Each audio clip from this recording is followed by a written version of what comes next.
Bon allez, je me lance. Ça t'arrive souvent de débarquer chez les filles à l'improviste comme ça? Non, jamais. Tu voudrais pas appuyer sur la sonnette à ma place? Tu te fiches de moi? C'est toi qui veux lui parler. Très bien, alors évite de faire du bruit. J'y vais. Il a sonné.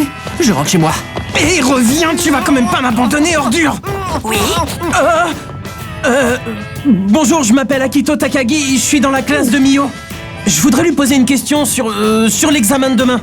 Il a bafouillé. Akito Takagi? Le meilleur élève du collège? Oui, c'est ça, c'est moi. Donc bonjour, bonsoir à tous, c'est de Fou. On se retrouve aujourd'hui pour une nouvelle interview et c'est le comédien Grégory Lenné qui est avec moi. Bonjour à toi. Bonjour. Donc avant de commencer avec les questions, est-ce que tu pourrais te présenter de manière générale? Oh là, général, ok. Donc je m'appelle Grégory Lenné. Je suis comédien et directeur artistique dans le doublage principalement. Présentation très générale. D'accord. Donc comme tu l'as précisé, tu es comédien et c'est surtout donc ton activité dans le doublage qui nous intéresse. Je voudrais savoir donc en premier lieu qu'est-ce qui t'a amené dans ce milieu et surtout qu'est-ce qui t'a vraiment plu, enfin le plus plu pour y rester au final. Ce qui m'y a amené, c'est le hasard complet. Je sortais d'une tournée au théâtre et j'avais un ami qui commençait à assister à des séances de doublage et qui m'a proposé de m'emmener assister avec lui. Je connaissais pas le milieu, je me suis dit pourquoi pas, allons-y, et voilà, je ne l'ai plus quitté. D'accord. Et oui. pour ce qui m'a plu, je pourrais pas dire, c'était tellement différent du théâtre et des tournages, c'était une facette que je connaissais pas, donc ça m'a plu, pouvoir interpréter derrière un micro, pouvoir... En fait, on peut interpréter des personnages qu'on pourrait pas jouer en tournage ou au théâtre. Ouais. J'ai joué des rôles de gamin de 15 ans, je risque pas de pouvoir jouer un gamin de 15 ans ni au ciné ni au théâtre. Pareil, j'ai eu des rôles beaucoup plus vieux que moi. Enfin voilà, quoi, la diversité des rôles est beaucoup plus grande dans le doublage. Oui, je vois. Donc, est-ce que tu as eu des comédiens qui t'ont donné des techniques ou des conseils particuliers dans ta façon de travailler dans le doublage aujourd'hui? Est-ce que t'as un comédien en particulier qui, je sais pas, t'as donné un truc qui fait qu'aujourd'hui, je sais pas, un truc, je sais pas. Ah non, j'ai pas eu. T'as vraiment réussi à tout avoir tout seul, t'as chopé le truc. Ah ça c'est pas venu du jour au lendemain, hein. Ça a mis. Oui, ça je m'en doute, mais enfin je veux dire t'as réussi à travailler vraiment ça. La seule chose qu'on m'a donné comme conseil, c'est celui qu'on donne à tout le monde, à savoir c'était assister Ouais. et essayer de pratiquer le plus possible. C'est tout ce qu'on m'a donné comme conseil. On n'avait pas de petits trucs malheureusement. J'aurais bien voulu. Ouais. Ça m'aurait peut-être fait gagner du temps, mais non, j'ai pas eu. D'accord. Donc, comme je le dis à chaque interview, donc le monde du doublage, c'est un monde qui m'intéresse quand même pas mal depuis un certain temps déjà, et je sais que ça demande quand même pas mal de travail. Donc, comment est-ce que toi, par exemple, tu abordes un doublage et comment tu fais pour te mettre dans la peau d'un personnage?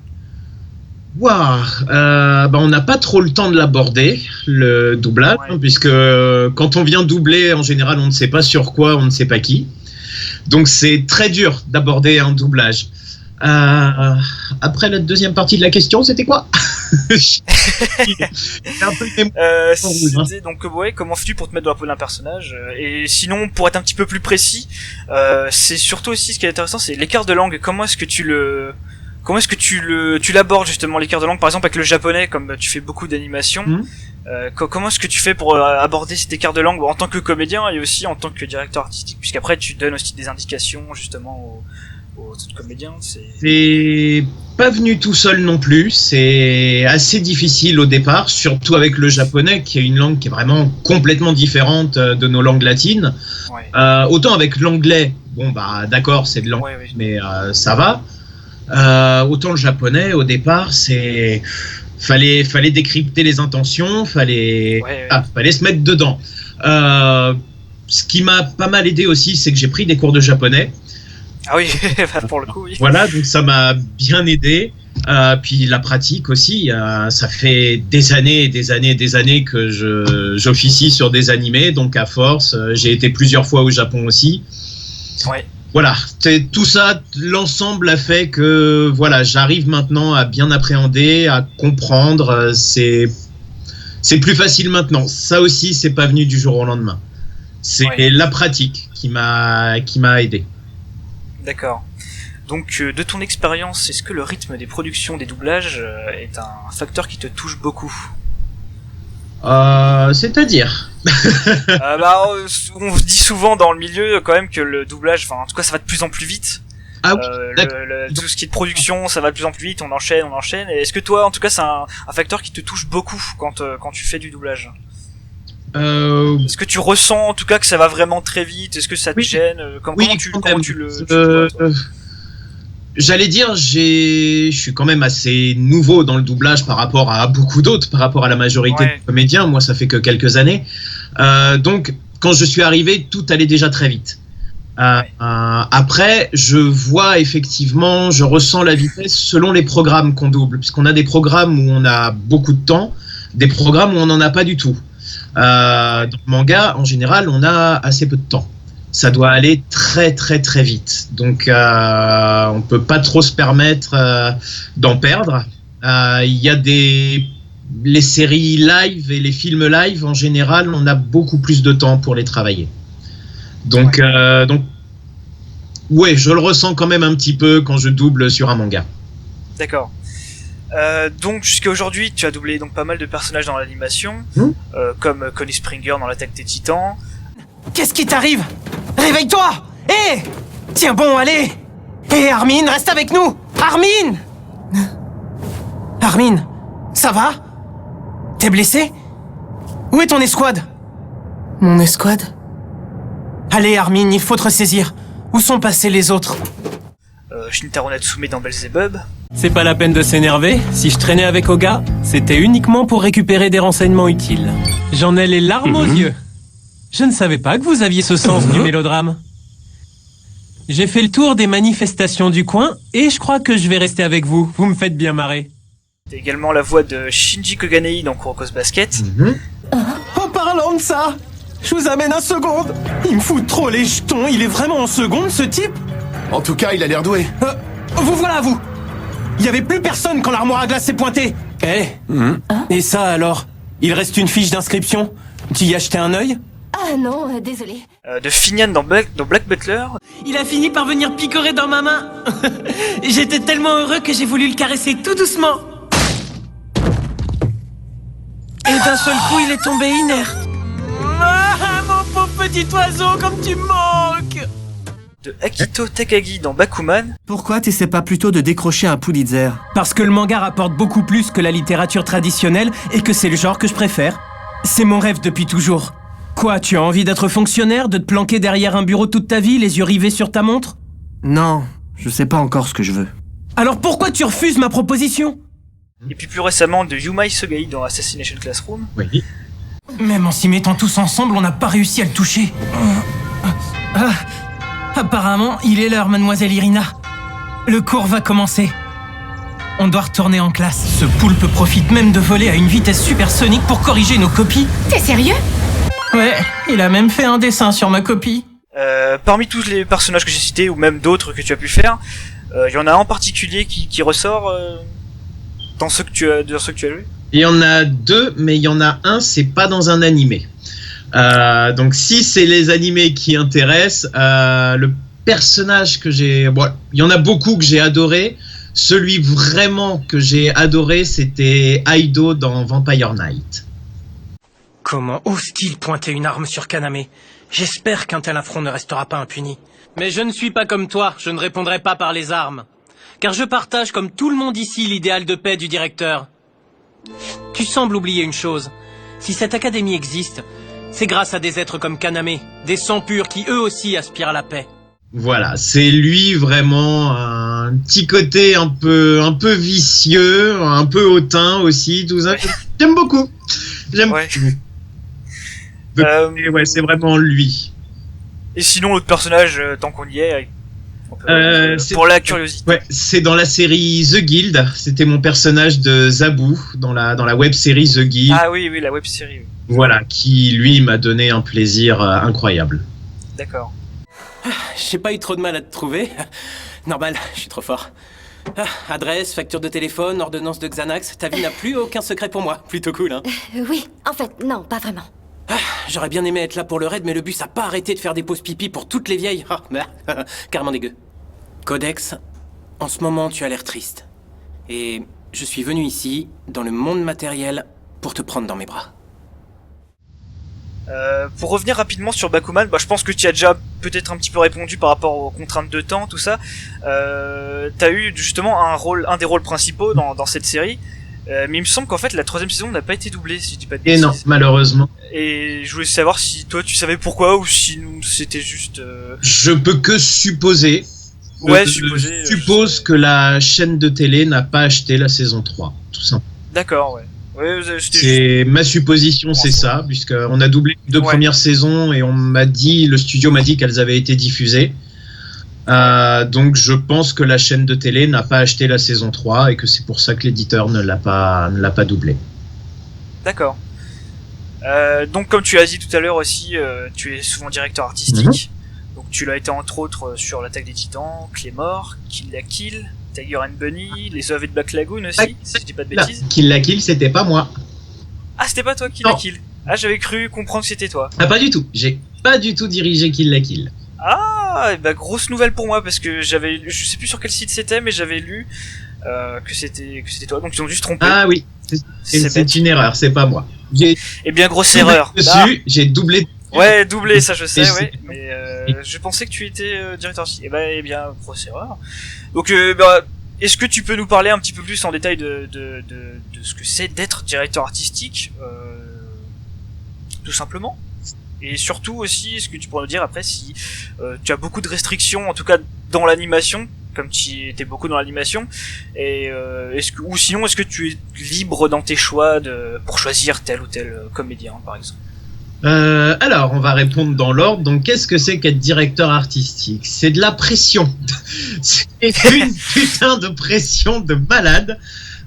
Pression des clients, pression des patrons du studio qui veulent faire plaisir aux clients, et pression des fans aussi, puisque y a des directeurs artistiques qui s'en foutent.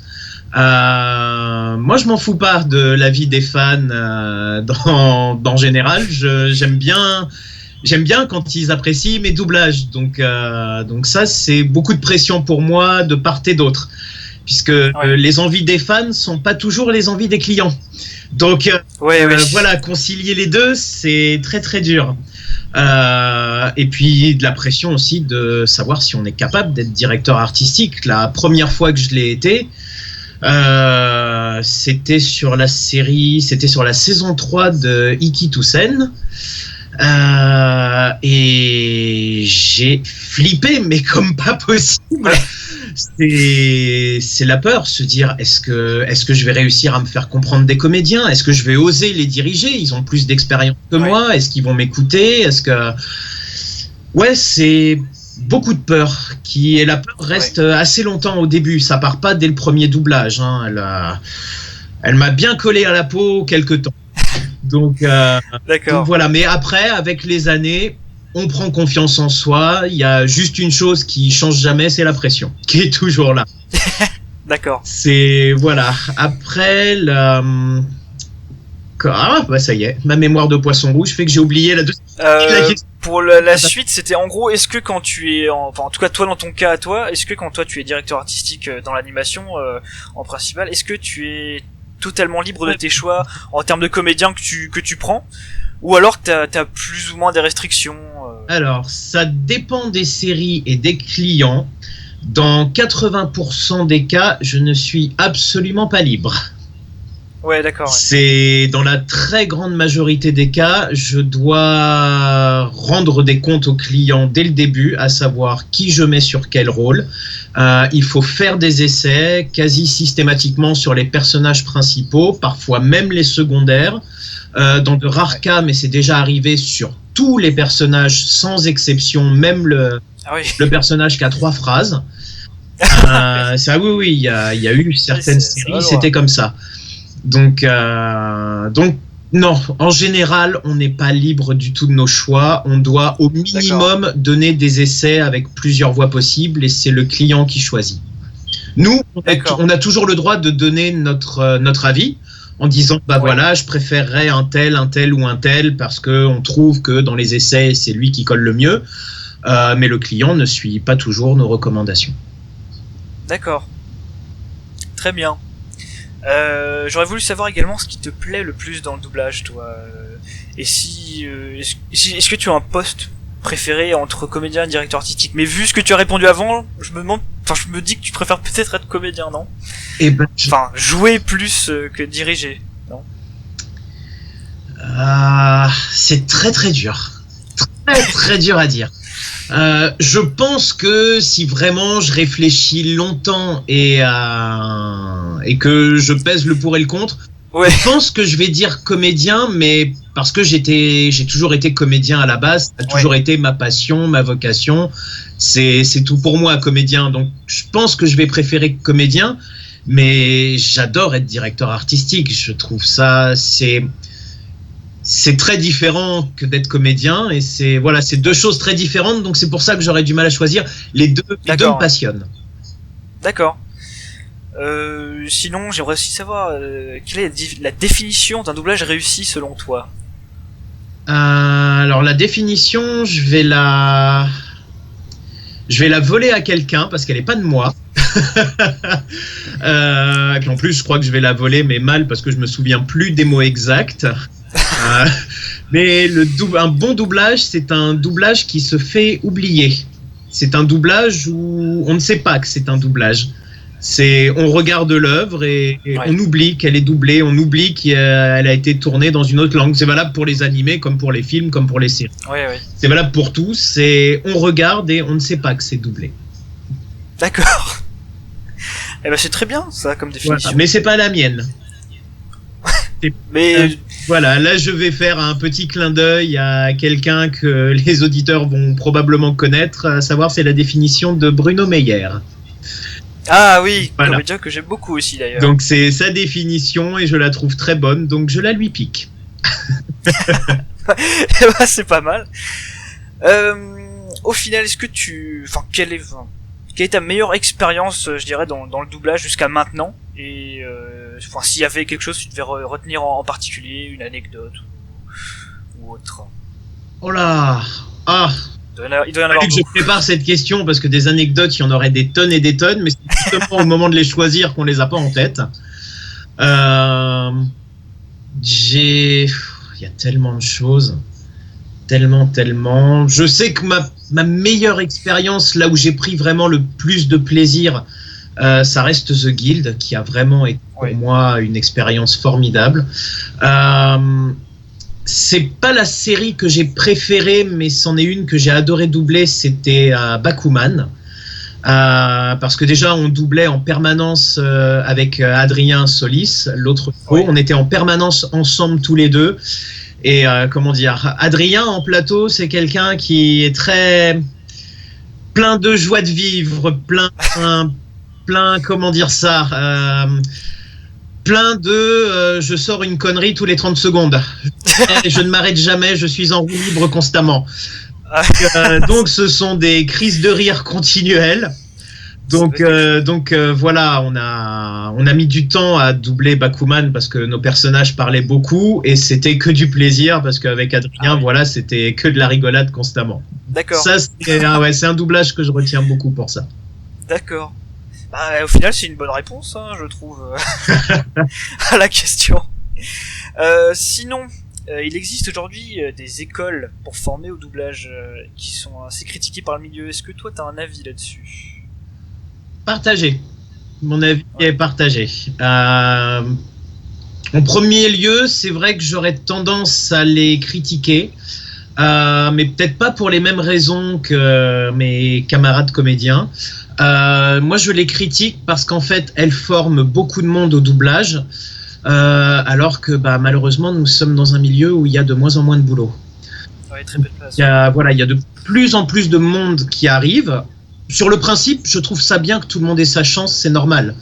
Des comédiens qui veulent se mettre au doublage, c'est parfaitement normal. Qu'ils aient une formation pour s'y mettre, c'est parfaitement normal. Là où je critique, c'est qu'à mon avis, les écoles n'insistent pas assez. En tout cas, c'est le ressenti que j'ai quand je reçois des élèves sur mes plateaux. N'insistent pas assez sur le fait qu'on est un milieu en crise et qu'il n'y a plus beaucoup de place et qu'il y a de moins en moins de doublages faits en France. Donc, ça va être de plus en plus dur. Et ça, les écoles n'insistent pas. Donc, ma critique, ce serait là-dessus. Après, il y a quand même de très bonnes formations. Il y a des formations qui forment très bien les comédiens, d'autres qui les forment beaucoup moins bien. Faut savoir choisir. Là, je ne pourrais pas dire non, donc j'en donne pas. Mais voilà, il y en a des très très bonnes, il y en a des très mauvaises. D'accord.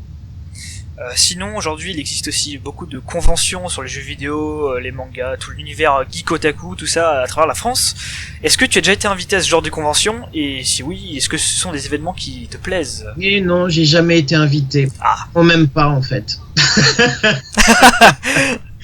Non, j'ai pas eu cette chance.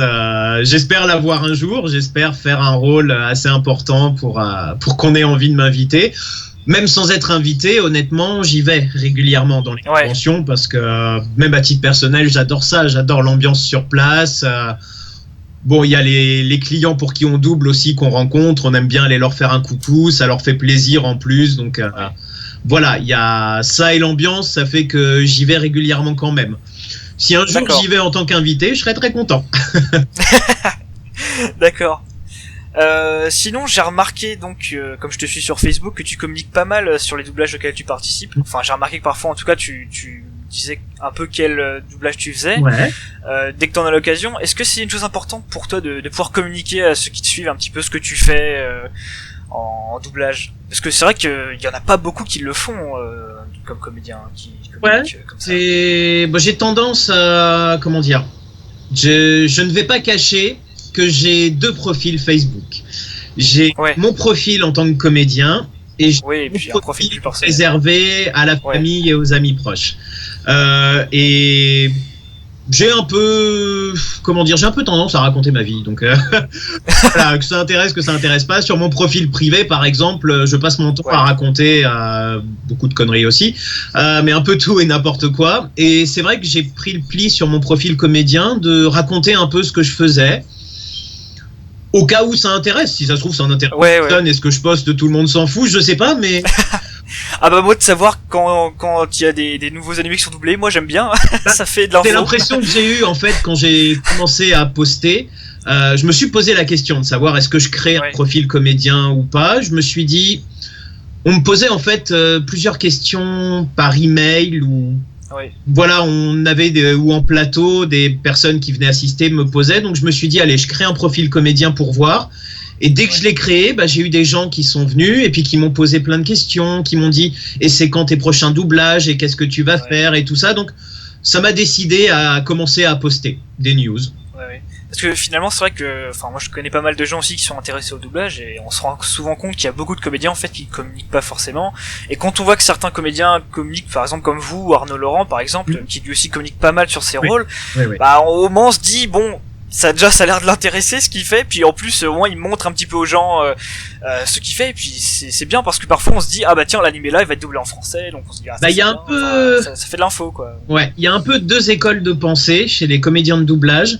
Il y a ceux qui veulent et qui militent pour qu'on reste dans l'ombre, qu'on reste un métier de l'ombre, et donc pour eux il ne faut pas qu'on communique, il ne faut pas qu'on dise ce que c'est, comment ça se passe, ça doit vraiment rester dans l'ombre. Et il y a ceux qui, comme moi, comme Arnaud, comme d'autres, pensons qu'au contraire il faut faire découvrir ce monde-là, il faut que justement on trouve que le milieu du doublage est un peu sous-estimé, un peu mis de côté, justement. On veut montrer que c'est un monde passionnant aussi. Il n'y a pas que le théâtre et le tournage pour les comédiens. Il y a aussi ce monde-là qui est un monde assez passionnant pour nous, en tout cas. D'accord, si finalement les médias auxquels tu prêtes ta voix, ce sont des médias qui t'intéressent, je veux dire l'animation japonaise, tout ça, c'est des trucs qui te parlent. Beaucoup. Mais depuis que j'en fais. Avant, ça ne m'intéressait pas plus que ça. J'en voyais quelques-uns au cinéma, les Miyazaki, mais sinon, à part ceux du Club Dorothée, j'en regardais pas. Et quand je me suis mis à en doubler, je me suis intéressé aux différents animés. Et là, j'ai découvert toute la richesse de ce qui m'était proposé. Et oui, là, ça a commencé à me passionner. D'accord, ouais. Donc la question un petit peu qui fâche, entre guillemets peut-être, certains comédiens attachent une certaine importance à la façon dont on les appelle, surtout dans le doublage, donc par rapport au terme doubleur, comédien de doublage, tout ça. Oui. Et toi, est-ce que c'est un débat qui te touche? Enfin, je veux dire, qu'est-ce que t'en penses, toi? Alors, moi, je vais fâcher mes collègues comédiens de doublage. Je n'en ai rien à foutre. Rien du tout. Ouais. Parce que j'estime que quand les gens disent doubleur, oui, c'est vrai, on est comédien de doublage, on n'est pas doubleur. Mais il n'y a rien de péjoratif dans le mot double. Oui, c'est ça. Ouais. C'est pas grave, c'est pas une catastrophe. C'est quand les gens nous appellent doubleurs, c'est pas pour nier notre côté comédien, c'est juste que c'est ça. Ouais. Si voilà, c'est un raccourci de langage parce que c'est plus simple, plus rapide. Les gens ne pensent pas à mal, ils pensent pas tout court quand ils disent doubleur. Donc en fait, je le prends jamais mal. D'accord, ouais. Oui, c'est vrai, on est comédien de doublage. Sémantiquement parlant, c'est comme ça qu'il faut dire. Quand les gens disent doubleur, je m'en fous, je sais très bien qu'ils ne pas à mal. Donc moi, personnellement, ça ne me touche pas. Ouais. D'accord. Là, j'ai fâché la moitié de la profession, mais voilà, comme ça. Non, mais c'est vrai qu'il y a beaucoup de comédiens qui attachent une importance, et c'est vrai que, je sais pas, c'est comme s'ils avaient l'impression qu'on niait leur facette de comédien, alors que pas du tout. C'est juste qu'en fait, la plupart des gens qui les connaissent, en fait, les connaissent par le doublage. Oui. C'est vrai que moi, par exemple, moi, tous les comédiens que je connais, il y a énormément de comédiens que j'adore, et je connais aucune de leurs pièces de théâtre. Je les connais seulement par le doublage, et c'est pour ça que je les adore. Je les entends dans des jeux vidéo, dans des films, dans des animés, justement, et c'est pour ça que je les adore. Et c'est vrai que le théâtre, c'est surtout aussi parce que je peux pas les voir, parce que j'habite pas dans les villes où ils se produisent aussi. Mais c'est vrai que le théâtre, en soi, c'est pas le truc qui m'intéresse le plus, quoi. Et quand je dis doubleur, quand je disais doubleur, c'est vrai que maintenant je dis plus comédien pour être plus général dans le truc, mais c'est vrai qu'à une époque je disais doubleur aussi, et je voyais que des comédiens disaient non, doubleur ça fait très réducteur. On pense, parce que certains disent aussi que ça laisse penser qu'en fait doubleur ce serait un métier en soi, et qu'en fait on pourrait le devenir sans être comédien. Enfin, il y en a qui vont un peu loin, et c'est vrai que je trouvais ça un petit peu dommage que des gens s'emportent autant pour des termes, en fait, alors qu'au final, les gens, quand ils parlent de ça, c'est pour montrer, en fait, qu'ils sont passionnés, justement, de ça, et qu'ils aiment ce métier, cette facette. Je suis d'accord, là, Donc c'est vrai que je trouvais ça un petit peu dommage, mais bon, voilà. Non, je défends mon côté comédien, et je défends le fait que quelqu'un qui double est comédien, et doit être comédien pour faire du doublage. Quand on voit, justement, les youtubeurs ou les chanteurs qui se mettent à faire du doublage, ça c'est quelque chose qui me rend fou furieux. Pour moi, il faut être comédien pour faire du doublage.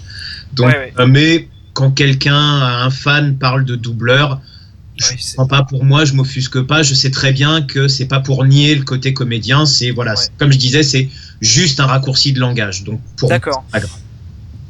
Avant de terminer, encore une question un petit peu fâcheuse. C'est le débat VOVF, le fameux sur internet. Donc, je pense que tu le sais déjà, beaucoup de gens critiquent assez violemment la VF. Oh bah oui. Souvent, il y a pas d'émotion, il y a pas de travail, il y a pas de, c'est mal fait tout ça. Moi, c'est un truc qui m'énerve un petit peu, parce que moi, j'adore la VF personnellement. Enfin, dès que y en a, j'en regarde, quoi. Et je sais qu'il y a aussi beaucoup de travail derrière. Et est-ce que toi, c'est un débat qui te touche personnellement? Enfin, est-ce que tu te renseignes un petit peu là-dessus, sur les gens qui critiquent un petit peu? Et est-ce que ça te donne un certain recul sur ta façon de travailler? Ou est-ce que ça t'instaure une certaine pression? Tout ça à la fois. C'est un débat qui me touche beaucoup. Déjà, puisque avant même de devenir comédien et avant même de faire du doublage, j'ai toujours été déjà pro VF. J'ai toujours regardé les films et les séries en VF. Pour moi, une VF, quand elle est bien faite, il n'y a pas de raison de regarder la VO. Toutes les VF ne sont pas bien faites, mais quand elle est bien faite, je regarde la VF. C'est un débat qui me touche aussi parce que dans 80% des critiques de ceux qui n'aiment pas le doublage, il n'y a pas d'argument. Il y a rien. Le doublage, c'est de la merde, ça peut pas égaler la VO. C'est complètement faux. Il y a une liste impressionnante de doublages Je parle pas que des animés, je parle dans Ouais. ensemble. Il y a une liste impressionnante de doublages français qui égalent la VO. Il y en a certains qui sont meilleurs que la VO. Et pour parler plus spécifiquement des animés japonais, des fois sur les forums, je rigole quand ils critiquent un doublage en disant il est moins bien que la VO. Moi qui parle japonais un petit peu, je parle pas couramment, mais qui maîtrise un peu la langue et qui en tout cas comprend un peu, je peux dire qu'il y a des VO qui sont, je devrais pas avoir le droit de le dire, mais il y a des VO qui ne sont pas bonnes, où les comédiens ne sont pas bons. Et c'est justement, l'un des problèmes justement, j'en parle assez souvent avec certaines personnes qui justement sont assez fans de doublage. C'est vrai que généralement les gens qui regardent qui sont pro VO entre guillemets, je pense qu'ils confondent un petit peu l'authenticité, c'est-à-dire la voix originale avec la qualité en fait. Juste parce qu'en fait c'est la voix originale, en fait ils font pas vraiment gaffe à la qualité, c'est juste ils vont se dire c'est la voix originale, voilà. Donc forcément ça va être au-dessus. Et je pense qu'ils prennent pas le recul par rapport à ce qui est vraiment la qualité de jeu de comédien. Après c'est vrai que c'est compliqué entre la VO, surtout quand c'est japonais, de se dire là est-ce que c'est bien joué ou pas. Justement, je veux dire les 90% des pro VO, je suis sûr même 99% des pro VO, je suis sûr qu'ils sont même pas capables de savoir qu'est-ce que c'est que la comédie au Japon, quoi. Exactement. Ils diront tous le contraire, ça c'est sûr, mais non. Oui, c'est ce que déjà savoir bien jouer en France, déjà reconnaître bien toutes les intonations en France, savoir ce que c'est que vraiment la comédie en France, déjà je pense que c'est pas super facile en soi, même si on est français. Mais après de là à se dire qu'on est capable de le reconnaître en japonais, qui est une langue totalement différente, c'est vrai que c'est c'est un petit peu compliqué. Ce qu'ils ne veulent pas comprendre, c'est que il y a beaucoup de gens qui critiquent en disant le comédien ne joue pas comme en japonais, mais on ne peut pas jouer comme en japonais. La langue est trop différente. Il n'y a aucune similitude entre la langue japonaise et la langue française, et surtout les Japonais ont une manière de jouer. Expressif, ouais. Voilà, ils sont beaucoup dans le surjeu, ce qui est un peu la norme chez eux. C'est comme ça qu'on joue. C'est pas comme ça en France. Oui, c'est ça. C'est qu'en fait, c'est pas comme ça même en Europe. Comédiens, on nous apprend pas à surjouer, puisque nous, on nous apprend à être le plus naturel possible. Oui, c'est ça. Oui. Donc c'est ce qu'on essaye de faire ressortir dans nos doublages. C'est le côté. Alors pour les animés, c'est encore particulier parce que le côté naturel, non, on doit exagérer aussi.